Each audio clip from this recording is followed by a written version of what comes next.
네, 안녕하세요. 클라우드를 맡고 있는 공상입니다. 저희 이제 창업주 박동현 회장님께서 슈퍼앱이란 것에 대해서 그 비전과 모습 또 왜 했는지에 대한 말씀을 많이 해주셨는데요.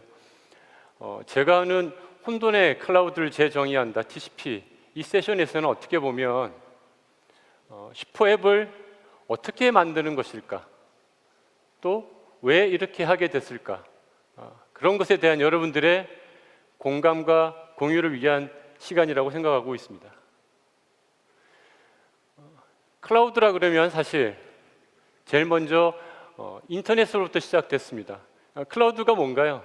인터넷으로 마치 내 옆에 큰 시스템이 있어서 언제든 쓰고 싶을 때 쓰는 그런 환경을 클라우드라고 합니다. 그리고 결국 이 클라우드가 되기 위해서 인터넷이 제일 먼저 필요했었죠. 그리고 이 인터넷은 실제로 TCP라고 하는 기술에서 시작이 됐습니다. 빈트 서프와 또 로버트 칸이라는 분이 1972년도에 이 TCP/IP라는 기술을 처음 개발을 해서 국방 용도로 쓰기 시작했죠. 네트워크를 통해서 많은 컴퓨터가 서로 연결이 돼서 데이터를 주고받는 그런 미션을 처리했습니다. 우린 데이터를 인터넷으로 보낼 때 패킷이라고 하는 작은 단위의 데이터로 나누어서 보게 됩니다. 그러다 보면 원격으로 가면 그 데이터 패킷이 유실되기도 하고 또는 순서가 바뀌기도 하고 데이터가 엉망이 되겠죠. 근데 안정적으로 데이터가 전달되도록 보장해 주는 것이 바로 TCP입니다. 그리고 그런 네트워크에 자꾸 새로운 사람들이 새로운 PC와 디바이스로 연결이 돼서 같이 더 큰 네트워크와 데이터를 공유하려고 할 때 그 확장성을 보장해 주는 것이 바로 TCP/IP 기술입니다. 이런 TCP 기술의 시작으로 인터넷이라는 것이 처음으로 이제 월드 와이드 웹이라는 서비스가 1989년에 우리에게 선보였죠. 그리고 1999년에는 셀스포스닷컴이라는 그 회사가 고객의 각종 세일즈에 대한 정보들을 관리하고 활용하기 위한 서비스를 웹 서비스라는 형태로 제공을 했습니다. 그리고 우리가 잘 알고 있는 아마존이 드디어 2006년에 그런 물리적인 서버와 네트워크를 마치 내 것처럼 빌려서 쓸 수 있는 형태의 서비스를 시작했고, 그리고 이제 재작년 2020년도에는 드디어 지금 글로벌하게 그런 서버나 컴퓨터와 네트워크들을 빌려서 쓰는 시장이 실제로 구매해서 시장을 초과했습니다. 클라우드의 53%가 이 인프라 시장이 벌써 클라우드가 담당하고 있다고 합니다. 이렇게 일반화된 클라우드 시대에 조금 더 들여다보면은 그 현실은 또 어떨까요? 먼저 저희가 클라우드를 쓰는 이유를 한번 곰곰이 생각해보고 그 이유별로 그 현황과 또 우리의 현실을 한번 같이 보시죠. 제일 먼저는 사실 비용에서 출발했습니다. 물리적인 서버를 여러 사람이 가상의 자원으로 2배, 3배씩 써도 문제가 없는 하드웨어의 효율성 때문에 비용이 상당히 저렴했었습니다. 근데 비용의 절감의 문제만 이 클라우드에 효력이 있었던 건 아닙니다. 시스템을 쉽게 확장할 수 있는 그런 유연성, 그 다음에 내가 뭔가 비즈니스를 만들었으면 하고 싶으면 IT 힘을 빌려야 되겠죠. 타임 투 마켓 할 수 있는 유연성, 그리고 뭔가 새로운 기술을 내가 내 앱을 통해서 IT에 접목하고 싶을 때 그런 혁신성이 요구될 때 이제 클라우드를 쓰고 있습니다. 클라우드는 더 이상 단순히 수동적으로 비용을 줄이기 위한 용도가 아니라 내 비즈니스의 경쟁력을 확보하기 위한 기업과 개인과 정부의 디지털 트랜스포메이션을 도와주는 핵심적인 원동력입니다. 그러면 하나씩 비용부터 한번 들여다볼까요? 지난 7월에 실린 기사 제목입니다. 모든 것은 클라우드로, 근데 비용 폭탄의 역습. 벌써 한 3년, 4년 전부터 기업의 IT 담당자와 그 다음에 정부의 관계자들은 모두 다 클라우드가 하나의 핵심 평가 지표가 되어 왔습니다. 그래서 모두 다 얼마나 내가 클라우드를 쓰는지에 따라서 기업과 기업의 담당자들이 평가를 받는 지표로서 모두 다 클라우드를 쓰려고 노력을 해왔습니다. 처음에는 사용자가 많은 그런 시스템에 예를 들어서 저희가 코로나 왔을 때 원격 교육 시스템에 거의 60배 이상의 서버가 들어오고, 그럴 때 웹서버와 미들웨어 서버로 많은 사용자들을 유입해야 될 때, 그럴 때 굉장히 데이터베이스, 이 클라우드는 유용한 해결책이 됐습니다. 근데 조금씩 쓰다 보니 많은 데이터가 쌓이고, 필요할 때 자원을 얻는 건 좋지만 데이터가 쌓이니까 이제 그 데이터를 저장하는 스토리지 비용은 계속 증가하게 돼 있습니다. 결국 데이터가 쌓이면서 점점 생각했었던 비용의 효율성보다는 그 부담이 커지게 되면서 기업은, 정부는 내부의 중요한 시스템들을, 데이터들을 보관하는 형태, 프라이빗 클라우드 형태가 또다시 같이 만들어지는 거죠. 빌려서 쓰는 퍼블릭 클라우드와 내 속에 만든 클라우드, 프라이빗 클라우드를 같이 쓰는 이런 하이브리드 클라우드가 근래 20% 이상 성장해 가고 있습니다. 뭔가 효율성을 쫓아가는 것 같긴 하지만은 결국 점점 기업 담당자들은 많은 시스템을 관리해야 되는 어려움을 겪고 있습니다. 최근 한 글로벌한 6천여 기업의 클라우드를 사용하고 있는 그 활용을 조사를 해봤더니 벌써 글로벌하게는 평균 6개 이상의 클라우드 시스템, 데이터 센터를 같이 병행해서 쓰고 있고요. 23년도에는 평균적으로 9개 클라우드 데이터 센터를 이용해야 되는 그런 상황이라고 합니다. 옛날 같으면 하나의 시스템이었는데 지금은 다 분산해서 여러 클라우드로 분산해서 관리하다 보니 이제 관리를 위한 또 비용이 들고 있습니다.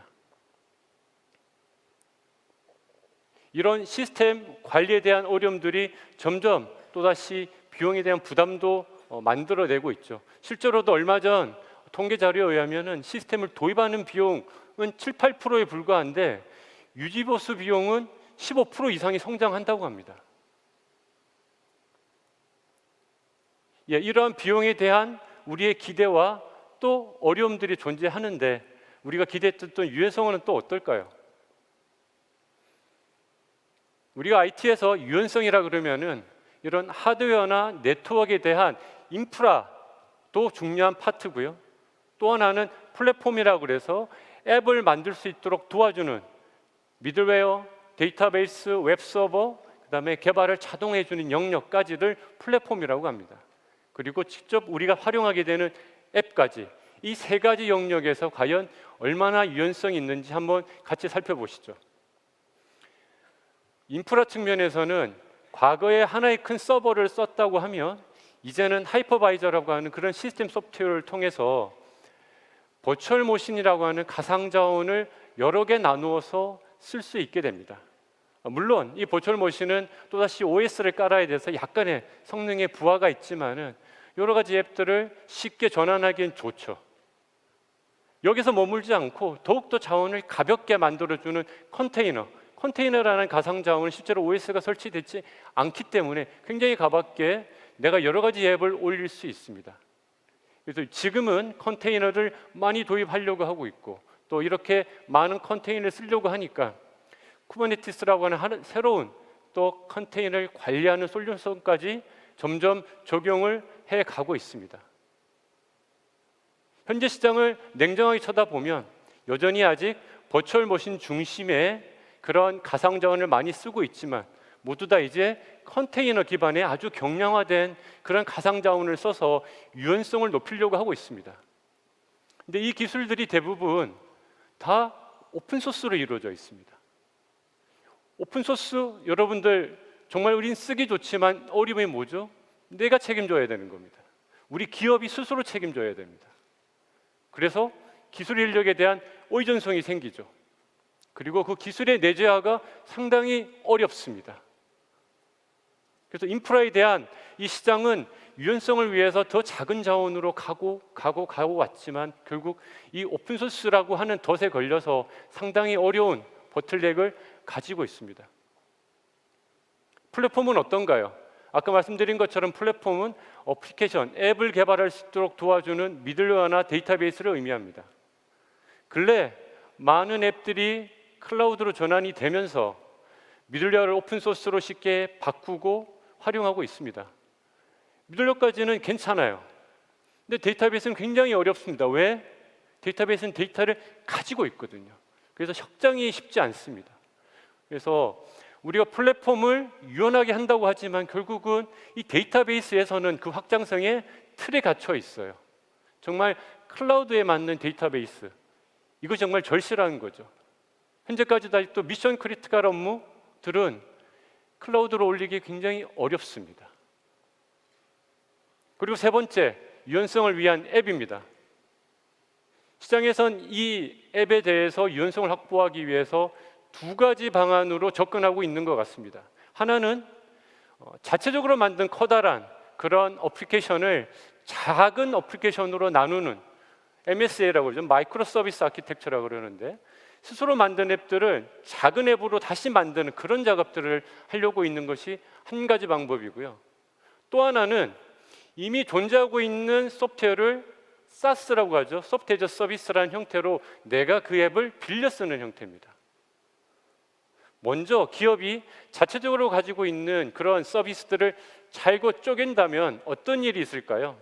지금 그림에 보는 것처럼 현재 시스템들은 커다란 비즈니스 로직을 가지고 있고 거기에 저장하고 있는 데이터 또한 하나의 큰 데이터베이스에 저장이 되어 있습니다.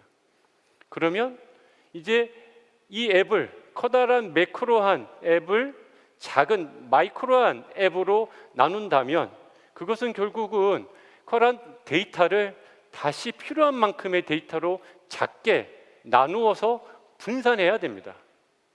이렇게 하면 쉽게 앱이 작아지죠. 작아지면 유연해집니다. 월말에 우리가 판매 실적을 많이 등록해야 된다. 그러면 판매에 대한 서비스만 증설을 하면 되죠. 굉장히 쉬워질 겁니다. 근데 여기에 또한 큰 어려움이 있어요. 만일에 우리 상품 정보가 변경이 됐다. 그럼 과거에는 그냥 하나만 상품 정보가 바뀌었으면 모든 다른 기능들, 작은 앱, 작은 서비스들이 똑같이 바뀐 것을 봤겠지만 이제 다 나누어져 있잖아요. 데이터가 다 분산되어 있습니다. 상품 정보가 하나 바뀌면 상품 정보를 쓰는 여러 시스템의 데이터가 같이 바뀌어야 됩니다. 만약 같이 바뀌지 않는다면 데이터 오류가 생기는 거죠. 여기에 큰 어려움이 있습니다. 근래 금융권들이 차세대를 하면서 마이크로 서비스, 아주 마이크로한 앱을 만들려고 하는데 데이터를 쪼개면 데이터의 그 정합성이 깨지는 심각한 문제가 발생하는 거죠. 이것을 앱에서 해결하려면 굉장히 어렵습니다. 어디서 해야 될까요? 뭔가 데이터베이스가 알아서 해줘야 되지 않을까요? 말씀드린 것처럼 앱에서 또 하나의 접근 방법, 소프트 애저 서비스 SaaS입니다. 여러분들은 이미 벌써 기업에서 또 개인에서 많은 SaaS를 쓰고 계세요. 지메일 쓰고 있기도 하고요. 또 메신저를 개인적으로 쓰기도 하죠. 이런 것들이 다 SaaS의 일부분입니다. 근데 지메일을 쓴다 또는 내가 메신저를 쓴다. 거기에 내가 새로운 기능을 넣고 싶거나 또는 그 기업에서 기업 용도의 새로운 서비스가 필요하다 그러면 과연 카카오톡에서 그 기업을 위해서 만들어 줄까요? 아닙니다. 지금 쓰고 있는 SaaS라고 하는 소프트 애저 서비스는 이미 정해져 있는 서비스만을 쓰게 하고 정말 개인과 기업, 정부가 필요로 하는 보안이 더 강화된 앱 또 추가되는 기능들은 제공하기 어렵습니다. 그래서 근래 2015년, 16년부터는 가트너나 포리스트에서는 노코드라고 하는 그런 새로운 기술 트렌드들을 말하고 있습니다. 이게 뭔가요? 어플리케이션을 개발할 수 있는 플랫폼을 제공합니다. 이걸 이젠 어플리케이션 파스라고 하고 있는데요. 프로그램 코딩 없거나 또는 아주 조금만 코딩을 하는 형태. 그래서 빨리 내가 원하는 서비스를 개발할 수 있도록 해주는 이런 것들을 바로 어플리케이션 파스라고 합니다. 이미 시장에서 많이들 쓰고 계시죠. 그런데 실제로 정작 우리 기업과 또 정부 기관이 이걸 써서 개발을 한 적이 있을까요? 결코 없습니다. 왜냐하면 가장 중요한 건 서버에 들어가 있는 데이터를 매니징하는 로직이거든요. 서버에 있는 이 많은 데이터들을 처리하는 이 로직은 지금이 제공하는 UI 정도에서만 제공하는 앱으로는 개발하기 어렵습니다. 또 하나, 사스는 아까 말씀드린 것처럼 지금의 사스는 자기네 서비스만 제공하고 있고 다른 서비스하고의 연동은 거의 불가능합니다. 그렇게 하려면 개발을 직접 개발자가 해야 되고요. 기업이 나서서 비용을 들여야 됩니다. 그래서 우리가 쓰고 있는 이 사스, 소프트웨어 애저 서비스들은 단절되어 있습니다. 이렇게 사스의 한계, 우리가 사스라는 걸 잘 쓰고 있지만 결국은 이런 한계에 봉착해 있는 것이 현실입니다. 세 번째, 신속성입니다. 클라우드에서는 개발, 디벨롭먼트와 또 운영, 오퍼레이션, 저희는 이제 DevOps라고 해서 개발과 운영을 자동화하는 그런 기술을 말하는데 이런 것들이 현재 시장에 많이 나와 있지만은 성숙되지 못하고 오퍼레이션이 어렵습니다. 실제로 리서치에 의하면은 그걸 원하는 기업들이 3개월 이내에 뭔가 내가 원하는 앱을 만들고 싶지만은 거의 4분의 3이 이렇게 타임 투 마켓 할 수 있는 DevOps를 활용하고 있지 못해요. 그 이유 하나입니다. 오픈소스입니다. 오픈소스가 너무 많다 보니까 이거 쓸 수 있는 사람이 한정돼 있어요. 개발자 의존적입니다. 그래서 역시 한계에 봉착해 있고요. 네 번째, 혁신성입니다. 클라우드에 올라가면 굉장히 좋은 서비스가 많죠? 근데 아직은 우리 현실은 어떤가요? 이제 레거시 앱을 간신히 클라우드의 인프라만 써서 올리는 수준이 대부분입니다. 조금 변화를 준다 그러면은 미들웨어 정도를 오픈소스로 바꾸는 정도죠. 가장 핵심적인 그런 데이터베이스는 아직 바꾸지도 못하고 있고 더불어 정말 이 클라우드 네이티브한 클라우드에서 개발된 앱, 유연성이 뛰어나고 쉽게 개발할 수 있는 변화 가능성이 풍부한 그런 앱은 아직은 어디도 만들지 못하고 있습니다. 이건 제가 보기에는 앞서도 말씀드렸지만 그런 AI 기술, 빅데이터 기술, 그다음에 메타버스 기능들이 다 단절되어 있기 때문입니다. 왜 클라우드에서 가서 쉽게 쓰지 못할까요? 모두 다 개발자에 의존해야 되는 겁니다. 이걸 좀 더 쓸 수 있게 쉽게 쓸 수 있어야 사실 서비스의 혁신이 빨리 되지 않을까요? 이렇게 클라우드라는 것을 비용과 유연성, 신속성, 혁신성이라는 측면에서 살펴봤습니다. 비용이란 부분 분명히 절감되긴 하지만은 시스템이 복잡해지고 있어서 많은 또 허들이 있고요. 또 유연성 측면에서도 인프라와 플랫폼 또 소프트웨어 서비스 사스 관점에서 그 한계를 가지고 있었습니다. 신속성 측면에서도 DevOps라고 하는 오픈소스 기술들을 아직 최적화하는데 많은 어려움을 겪고 있고요. 신기술을 활용하기 위한 그런 새로운 혁신적인 앱을 만드는데도 한계가 있었습니다. 과연 이걸 우리는 어떻게 해결해야 될까요? 근본으로 다시 돌아가 보면 클라우드 속에 있습니다. 클라우드의 핵심적인 기술 원칙이 뭔가요? 자원의 통합, 쓰기 쉬운 가상화, 그리고 자동화였습니다. 애저 서비스라고 하죠. 애저 서비스가 뭔가요? 서비스는 편리한 앱이란 줄임말이죠. 애저라고 하는 것은 자동화입니다. 쉽게 내가 통합되어 있는 자원들을 활용할 수 있는 환경, 이것들이 바로 클라우드의 핵심적인 해법이라고 생각을 합니다. 그래서 저희는 이런 기회도 있지만 어려움도 있는 클라우드를 다시 한번 재정의하고 원칙적인 세 가지 기술을 가지고 인프라에 머물러 있는 기술이 아니라 플랫폼과 앱으로 더욱더 가상화와 자동화, 통합을 이끌어내는 새로운 표준이 필요하다고 생각을 합니다. 앞서 말씀드린 것처럼 이미 클라우드는 인프라이저 서비스 측면에서는 상당히 안정화됐습니다. 파스에서도 플랫폼 애저 서비스에서도 이 컨테이너를 다루는 쿠버네티스라는 기술을 통해서 거의 표준이 디팩토 표준이 되어가고 있어요. 이제 플랫폼에서 가장 필요한 것은 데이터베이스입니다. 여전히 아직도 확장성이 부족한 이 데이터베이스, 정말 클라우드 네이티브한, 클라우드에 가장 적절한 데이터베이스, 이것이 꼭 필요합니다. 아까도 말씀드린 것처럼 앱을 내가 이제 원하는 대로 쉽게 만들 수 있기 위해서는 이 어플리케이션 파스 영역이 꼭 필요하고요.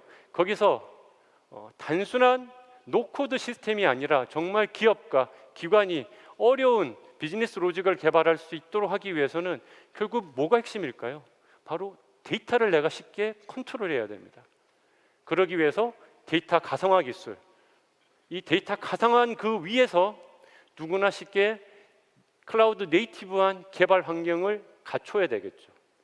그런 것들이 아까 앞서 저희 회장님께서 말씀하셨던 슈퍼 EX, DX 같은 그런 개발 환경들입니다.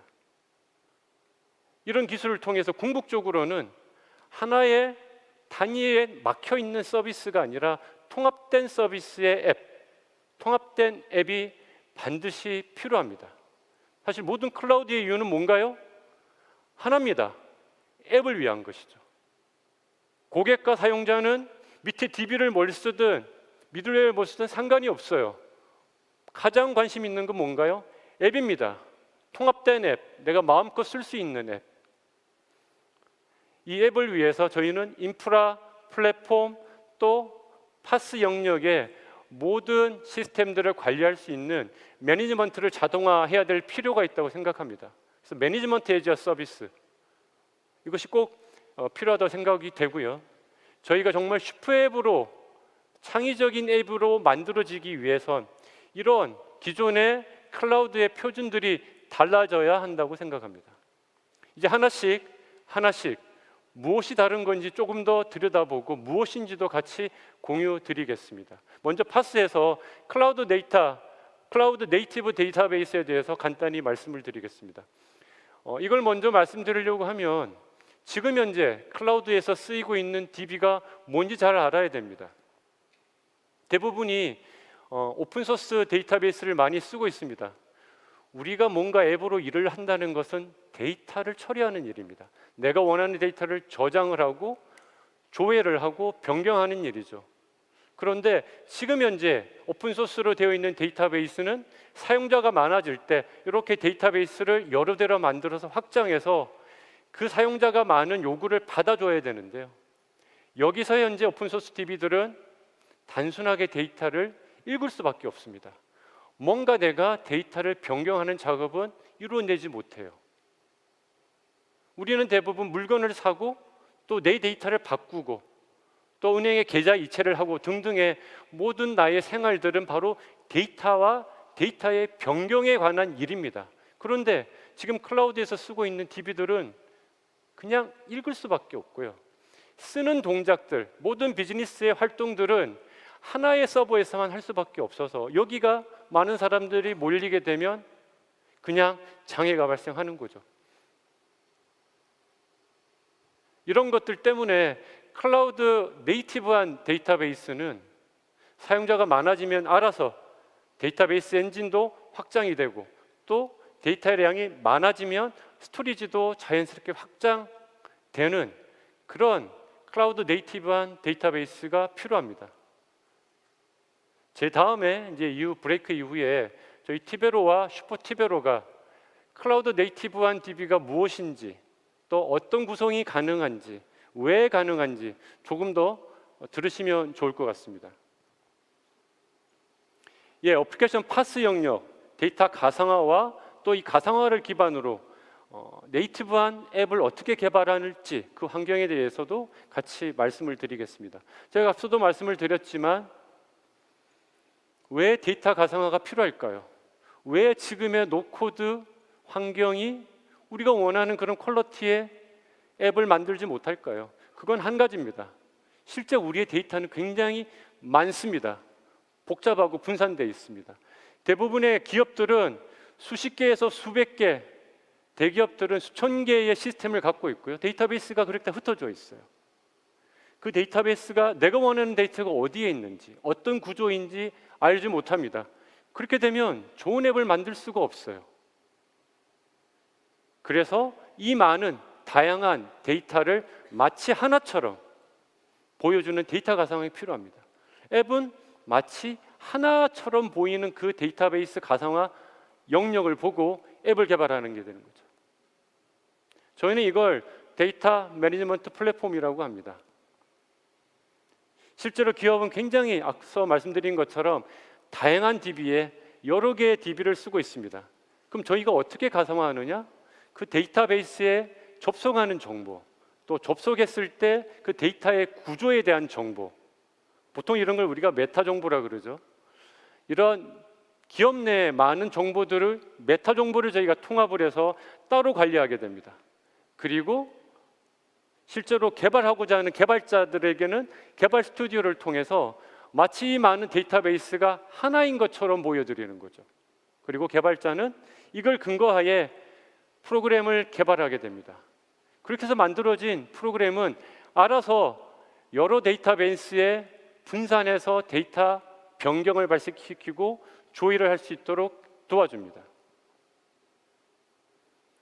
자, 이렇게 해서 많은 데이터를 가상화해서 우리가 효율적으로 쓸 수 있다고 하면 결국은 이 슈퍼DX라고 하는 DX라 하면은 데이터 익스텐션, 데이터를 확장해서 활용한다는 측면에 붙인 이름인데요. 이 슈퍼DX라고 하는 개발 환경을 통해서 그 데이터를 가상화된 상태에서 우리가 여러 가지 데이터 조작과 관련되는 로직을 개발하게 됩니다. 때로는 내가 원하는 데이터 구조를 만들기도 하고요. 또 거기에 원하는 데이터를 넣을 수도 있습니다. 변경도 가능한 그런 DB 언어인 SQL을 자동으로 만들어 주기도 하고요. 또 자바 코드를 자동으로 생성해 주기도 합니다. 사용자는 이때 오직 비즈니스 로직만 고민하시면 돼요. 각종 시스템적인 로깅 또는 보안적인 로깅 이런 것들은 저희가 알아서 해드립니다. 자, 이렇게 해서 다양한 데이터들, 많은 데이터를 조작하는 그런 데이터 로직들을 개발해 놓게 되면 결국 사용자는 UI에서 그 데이터를 활용해야 되겠죠. 저희는 슈퍼UX라고 하는 개발 도구에서 내가 원하는 형태의 화면을 구성하고 그리고 슈퍼DX에서 만들어진 데이터 로직 서비스를 연결만 짓게 되면 정말 기업에서 원하는 많은 데이터를 가공할 수 있는 앱이 만들어지게 되는 겁니다. 앞서도 말씀드린 것처럼 이렇게 UI에서 만들어지는 그런 앱들은 자바스크립트라고 하는 요즘에 거의 디팩토 표준이죠. 그런 코드, 그런 언어로 만들어지고요. 그리고 어떤 디바이스에서도 추가적인 개발 없이 동작할 수 있도록 저희 슈퍼OS가 마치 OS처럼 플랫폼처럼 설치돼서 운영하게 됩니다. 모바일에서든 또는 크롬북에서든 어떤 디바이스에서도 운영될 수 있게 되는 거죠. 소프트 애저 서비스 측면입니다. 이것이 바로 사실 앞서 말씀하셨던 그런 슈퍼앱을 의미합니다. 앞서 말씀드린 것처럼 이미 우리는 다양한 앱을 SaaS 형태로 쓰고 있어요. 메신저 또는 ERP, CRM, 오피스들도 쓰고 있죠. 그러나 사실 모두 다 단절되어 있습니다. 사일로 형태로 다 따로따로 운영되고 있죠. 저희는 이걸 데이터로 묶고 서비스와 서비스로 묶어서 내가 수동으로 일하지 않고 심리스하게 이어서 모든 업무들을 물 흘러가듯이 쓰고 싶습니다. 그것이 바로 통합앱입니다. 이게 어떻게 가능할까요?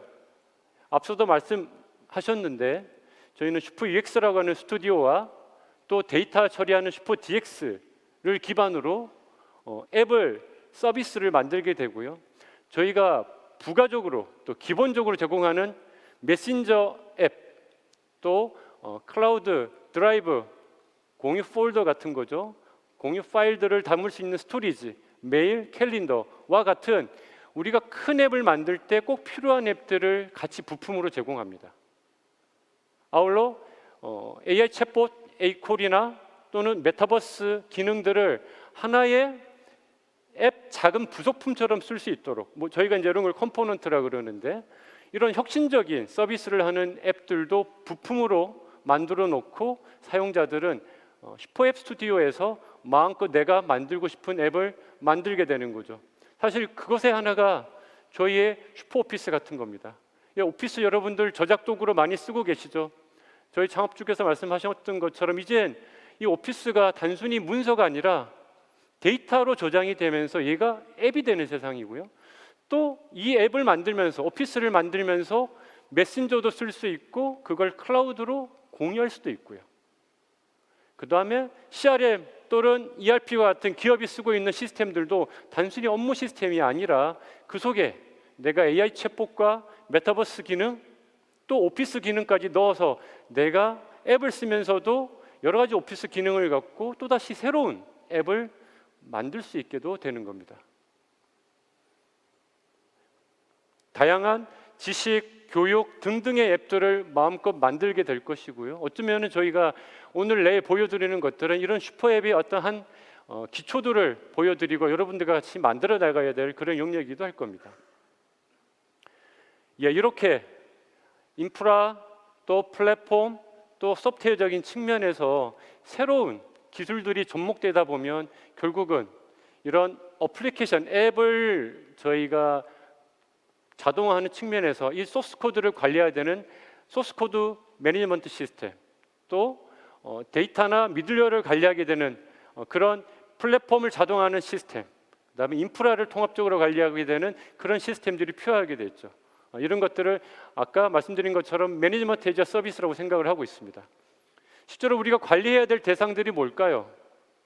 제일 먼저는 이 모든 클라우드는 다 앱을 위한 거라고 말씀드렸습니다. 먼저 개발자들에게 이 모든 과정들이 다 자동화되어 있어야겠죠. 개발자가 처음에 원하는 그런 앱들을 기획을 하고 개발을 하고 실제로 원하는 형태로 자기가 배포해서 쓸 수 있도록 하는 그 모든 과정을 시스템적으로 관리해야 됩니다. 아울러 이것이 소위 배포라는 형태로 실제로 운영에 쓸 수 있게 되면 그것이 앱으로, 플랫폼으로, 인프라로 잘 심리스하게 운영이 돼야 되겠죠. 그리고 다양한 클라우드와 통합적으로 관리도 돼야 될 것입니다. 이렇게 IT 소스에 대한 자원들을 통합적으로 관리해야 되는 것이 바로 이런 매니지먼트 에이즈 서비스고요. 저희는 이걸 슈퍼 IT AM이라고 합니다. IT 올 매니지먼트의 약자고요. 저희가 지금 현재 관리해야 될 앱들은 굉장히 많습니다. 아까 말씀드린 것처럼 우리가 직접 개발해야 되는 소스도 있고요.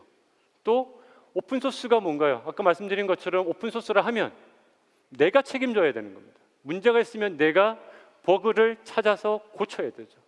그래서 단순히 우리의 앱뿐만 아니라 개발하는 앱뿐만 아니라 오픈 소스까지도 우리는 소스를 관리할 수 있도록 해드릴 겁니다.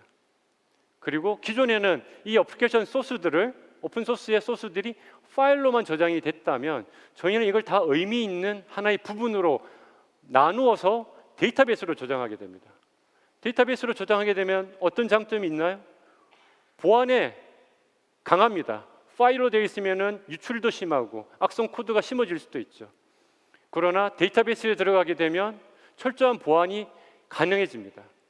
아울러 DB로 올라가게 되면 여러 가지 형태의 코드를 재조합이 가능하고 또 그 코드에 다양한 보안 코드를 넣거나 또는 저희가 버그를 찾기 위한 디버깅 로그라고 하는데 그런 로그들도 쉽게 삽입해서 이 개발과 유지보수를 효율적으로 만들어주게 됩니다.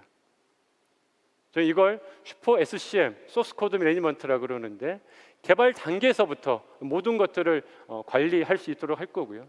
실제로 이것이 이제 운영된다고 치면 서버에서 운영되면 접속하게 된 여러 클라이언트 PC들이 과연 보안이 안전한지 저희는 클라이언트 PC까지도 같이 보안적인 측면에서 관리를 하게 될 거고요. 우리의 데이터 센터뿐만 아니라 또 다른 데이터 센터까지도 같이 하나인 것처럼 통합 관리를 하게 될 겁니다. 저희는 뭐 이런 걸 수평적 통합이라고 하고 있고요. 그리고 내의 어떤 앱이 운영될 때 어떤 문제가 있다? 과연 그러면 그 문제 있는 것이 과연 어떤 인프라에 어떤 플랫폼 DB와 미들웨어에 문제가 있는지 알아야 되겠죠. 저희는 각종 운영 정보들을 CMDB라고 하는데 Configure Management Database라고 합니다. 구성 정보들을 데이터베이스로 관리하면서 심리스하게 어떤 문제가 생겼을 때는 인프라에서부터 앱에 이르기까지 문제점을 찾을 수 있도록 해드립니다. 한마디로 엔드투엔드를 의미하는 거죠. 지금까지 클라우드의 어떤 문제점과 또 그 새로운 필요한 요건에 맞은 그런 표준들을 말씀을 드렸습니다. 아마 많은 부분들이 낯설기도 했겠지만 공감도 하셨을 것 같아요. 저희는 이렇게 파스에서는 클라우드 네이티브한 DB로, 우리 티베로 슈퍼티베로, 또 어플리케이션 파스라는 형태에서는 우리 데이터 매니지먼트 플랫폼인 DMP, 그 다음에 슈퍼앱 스튜디오, 또 슈퍼앱으로서 통합된 앱을, 그리고 IT올 매니지먼트를 위해서는 슈퍼 아이템이라는 그런 솔루션으로 전체적으로는 슈퍼 클라우드란 이름으로 여러분들에게 이런 플랫폼을 제공하고 싶습니다. 물론 아직도 고객 중에서는 아직도 클라우드를 해야 될까? 또는 역시 오픈소스로 가야 돼? 라고 하는 고민하시는 분들도 많이 계시죠. 예, 그 부분도 저희도 하이퍼 클라우드라는 오픈소스 기반의 엔드투엔드 서비스를 해드리고 있습니다. 그래서 어떻게 보면 혁신적인 앱을, 슈퍼앱을 같이 만들 수 있다면 슈퍼 클라우드를 기반으로 같이 만들어 볼 수도 있을 거고요. 또 아직은 한 단계씩 나누어서 가고 싶다 그러면 오픈소스 기반으로 저희는 같이 여러분들과 갈 수 있다고 생각을 합니다. 예, 지금까지 클라우드 새로운 재정의를 하기 위해서 저희가 지금 있는 클라우드도 살펴보고 뭐가 문제였는지, 뭐가 해법일지, 또 우리 팀엑스는 어떤 길을 가려고 하는지 같이 한번 말씀을 드렸습니다. 되돌아보면 이 클라우드의 모든 시작이 사실 인터넷이고 또 TCP라고 하는 기술에서 시작이 됐던 것처럼 슈퍼앱이라고 하는 5세대 새로운 어떤 패러다임이 바뀔 때 저희 이 팀엑스 클라우드 플랫폼, 저희 이 팀엑스의 TCP가 같이 슈퍼앱을 위한 클라우드 시대를 같이 만들어 나갔으면 합니다. 예, 제 발표는 여기까지입니다. 끝까지 들어주셔서 감사합니다.